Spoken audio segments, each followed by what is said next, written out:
talked into selling our souls, into compromising, into being talked, into affirming, endorsing, and enabling genocide. And when we are asked to please, won't we be quiet? Won't we just shut up and sit down? Won't we just be good little boys and girls? Because truly the Democratic Party owns our votes. They own Muslim votes, they own black votes, they own youth votes, they own so-called liberal votes. But they don't. They have to earn our votes. Any politician who tells you that they own your vote does not deserve consideration of your vote. The Democrats are running scared, and they should be scared. They could fix this if they wanted. They could win it back, the Muslim vote, but they would rather lose the election. They would rather lose the election than stop the genocide. This is on them. They want to blame Muslims, they want to blame Greens, they want to blame socialists, they want to blame anybody, but just take the focus off of their genocide. Democrats have been losing votes profoundly. When was the big tipping point? It was actually in 2010 in the midterm elections, when they lost 1,000 seats in state legislatures across the country. They lost 64 seats in Congress, they lost 13 seats in the Senate, they lost 13 governorships. Where was the third party to blame that on? There was none. This was the after effect, basically, of the Democrats throwing working people under the bus in the bailouts for Wall Street and the big banks and the mortgage brokers in 2008. They bailed out Wall Street and they threw out the homeowners.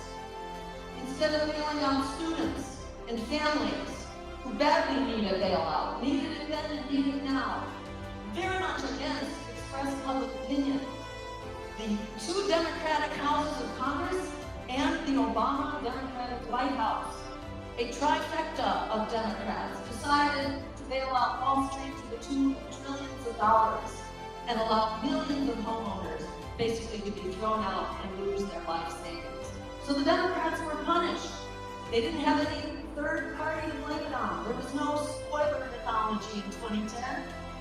They just said they got shellacked and they didn't explain why. And since then, that loss has continued as the Democrats continue to lose votes because they have abandoned working people. And even going back before the Wall Street bailouts, you had Bill Clinton and NAFTA and the loss of millions and millions of workers' jobs.